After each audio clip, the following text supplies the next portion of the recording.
Hello and welcome to Ask an NHD Alum. This series is sponsored this year by Utah's National History Day program. My name is Wendy Rex Atzet. I'm the state coordinator for National History Day, and I'm excited to introduce Bradley Sweeney. He is in 8th grade this year, and this is his 5th year doing National History Day. He started doing NHD when he was in 4th grade. So he's here to talk about a project that he did a year ago, maybe 2 years ago. And it's a website. And then we will have a chance to ask him some questions about his process and get his advice for students like you. So Brad, let's switch the screen. So, you want me to start presenting now? There we go.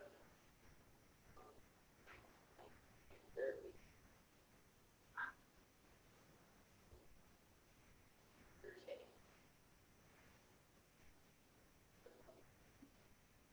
That should be working. It looks good. Okay. So hello, my name is Bradley Sweeney. This is my project from 2 years ago. It is called The Final Countdown, A Triumphant End to a National Space Treasure Marred by Tragedy. It is about the Space Shuttle program. Here we go. So this is my thesis page. Whenever you are doing your NHD project, you want to write a thesis. It's right here. It says, the United States Space Shuttle program conceived as America was placing men on the surface of the moon, was considered a national space treasure for nearly 4 decades. While active, the Space Transportation System, or STS, triumphantly reached milestones exploring our solar system, improving the quality of life here on Earth, and contributing to the construction of the International Space Station. However, the space vehicle itself was not immune to great tragedy, experiencing multiple mishaps during its great run. So that kind of gives you a little bit of a hint about what it's about. So first to start, we will talk about basically the people who make them fly. I had the opportunity to talk with a NASA astronaut and engineer. This question I proposed to both of them specifically was, what do they thought was the space shuttle program's greatest attribute and in space exploration? Both brought up the fact that prior to the space shuttle program, only white men and that were specifically in the military usually flew on missions into space. The shuttle program changed that. Basically, there were people of all races, all nationalities, and even women who flew on the shuttle, and basically changed that for good. Now there's always women, black men. It doesn't really matter. Anybody can go to space at this point. Some of the famous people involved in the space shuttle program were John Young, who was the commander of the first flight, Sally Ride, the first woman in space, American woman in space. Catherine Sullivan was another very important woman in the space shuttle program. Jake Garn, who is a former senator of Utah, flew into space. Bill Nelson was a senator of Florida. John Glenn was one of your first Americans in space, and Julian Bluford was one of the first African Americans in space. Let's see, the triumphs in the space shuttle program had many triumphs, and a lot of them include great observatories, planetary probes such as probes that like satellites that orbit, such as Venus or Mars. The Department of Defense missions were mostly classified because they're military, but those were a very important aspect. Earth science and space infrastructure experiments, and the International Space Station. If you go to the NASA site, you can actually see what times you can see the International Space Station, and that is actually, but the whole space station mostly exists because of the space shuttle. The space shuttle helped construct it, including over 50 missions that helped construct the International Space Station. I had an interview with a NASA engineer. Her name is Susan Shu. She said, as far as I'm concerned, the space shuttle's greatest accomplishment was delivering the majority of the International Space Station modules to space along with my crew members who support the ISS. The space shuttle had the expansive payload bay, which allowed for us to bring cargo, humans, modules, supplies, so much that allows current crews to operate and thrive on board the ISS today and hopefully all the way through to 2030. These are some of the mission icons or badges that the astronauts or other people involved in the mission would wear throughout, included the names and descriptions. Okay, so now, like I said in my thesis statement, there were many tragedies and, well, mishaps that happened in the space shuttle program, as well as their triumphs. One of those was the Challenger disaster, or SES-51L.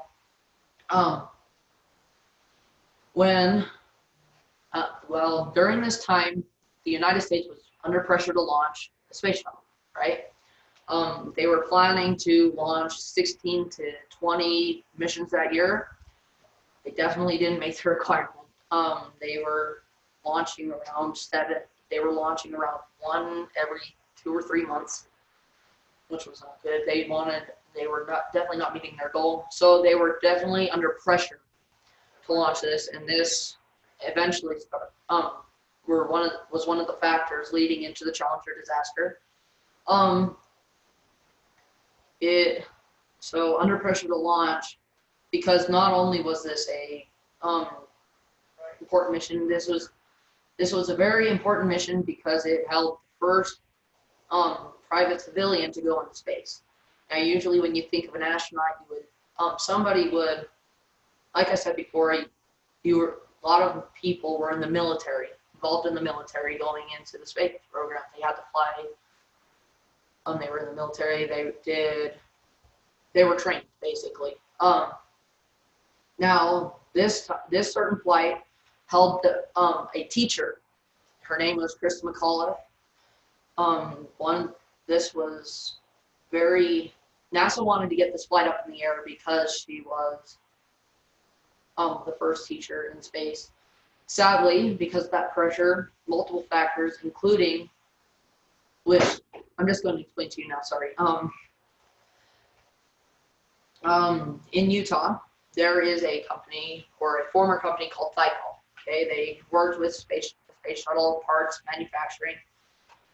They specifically said not to launch the flight because of certain factors such as freezing cold weather and erosion on what you call the O-rings. I'm not going to get into too much detail about that because then we'd be going into a lot of other things that it'd take a lot of time to explain. Anyway, Shuttle in Utah was saying, don't launch the flight, but because of the pressure to fly, because NASA wanted to get this flight up in the air so bad,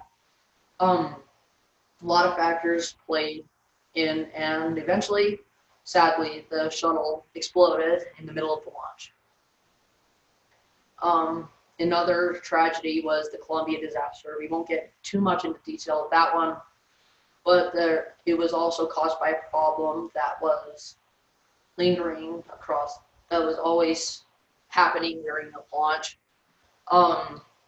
And NASA was just didn't spend the time to fix it, and so sadly that also happened on the re-entry. Now, that's enough for the tragedies. But there's a lot, including the future of the U.S. space program. Susan Shu also said, as far as what's on the horizon, where our current focus should be, I would say it's absolutely on the science being done on board the International Space Station. Its primary purpose for being up there, the ISS, continues to be the only Earth-orbiting science laboratory. There's an amazing there's amazing scientific experimenting and discovery being done by the crew of 6 living on board the ISS that ranges from everything from cancer research, fluid dynamics, vegetable growth, and much more. Private companies such as SpaceX, which you probably, if you're into space, have heard about. They in fact just launched their first manned space flight. And then they also have Blue Origin and Boeing, who have taken the reins for building and designing vehicles for NASA and for the United States space program. And now the goal is to we are already starting up again, because ever since the space shuttle disappeared, we haven't had our space vehicle launch on U.S. soil, transfer of U.S. citizens onto the ISS. But now, since SpaceX launched, we are now returning our own men into the International Space Station, and stated by Donald Trump's space policy that he signed in 2018, his goal is to get to the moon and ultimately Mars. And a great future awaits us in future spaceflight. Okay, that's awesome. Thank you so much for sharing. So one thing we can see when we're looking at your project is that you built a pretty extensive website. So can you tell us a little bit about what you liked about this category, working in the website category, and maybe something that was challenging about it? Definitely in the website.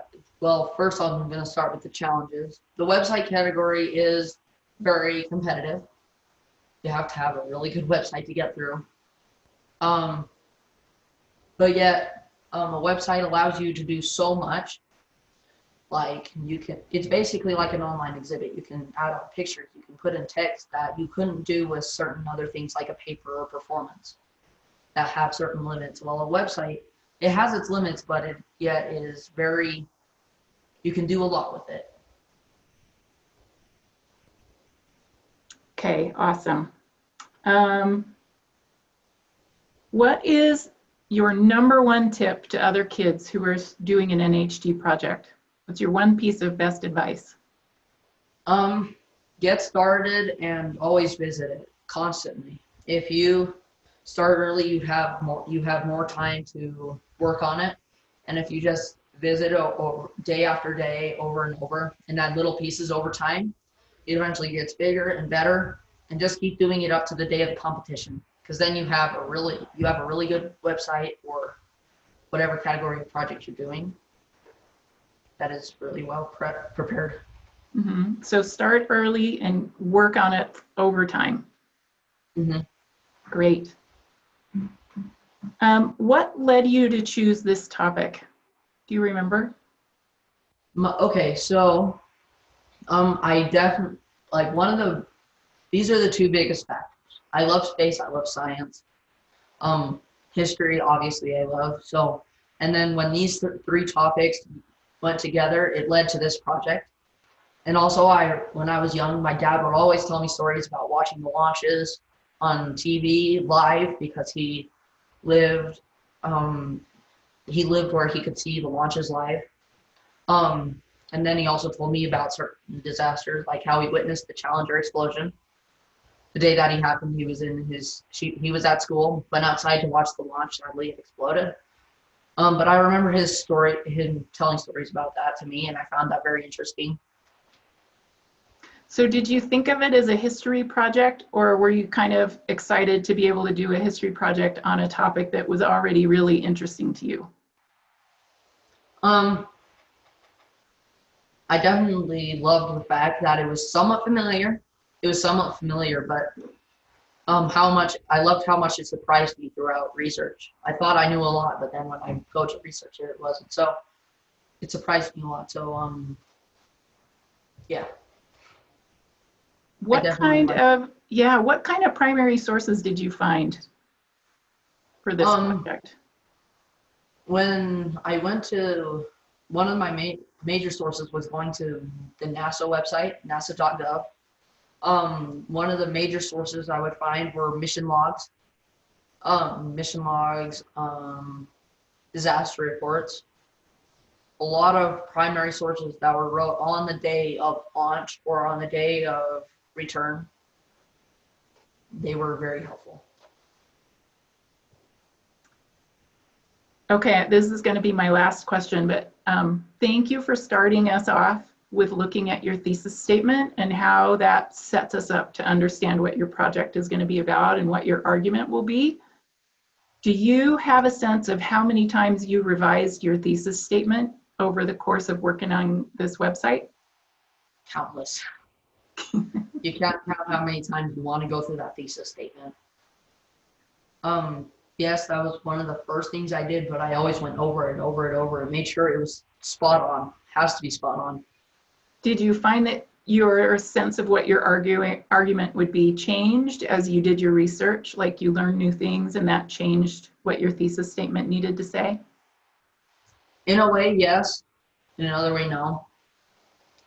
Like you would find, like, if you found little things in your research, probably wouldn't have to change it that much. But when you found, like, one of my pages that I didn't mention was close calls in NASA, which I only thought there were just 2 tragedies, not any close calls. But then when I figured that out, just like, oh, there's multiple things that include this. And so that was one of the times I had to change up my thesis statement just a little. Mm-hmm. Right, because it kind of changed your presumptions about what you thought you knew. Mm-hmm. Because you look at it one way, you figure something out, and then you have to look at it another way. Yeah. So last question, what's your favorite thing about doing NHD? You've done this a lot of years and you're still doing it. What do you love about it? I love when you go into the research and you find something new that you never knew about. You would, for example, I already said this once, but like I said, when I went in researching about the Challenger disaster, the Columbia disaster, I realized there were so many other factors into play that I had no idea about. I just loved soaking it all up. Loved finding out new things about my project. Okay. Well, thank you so much, Bradley. We really enjoyed talking to you and good luck on your project this year. Okay, thank you. All right. Bye-bye.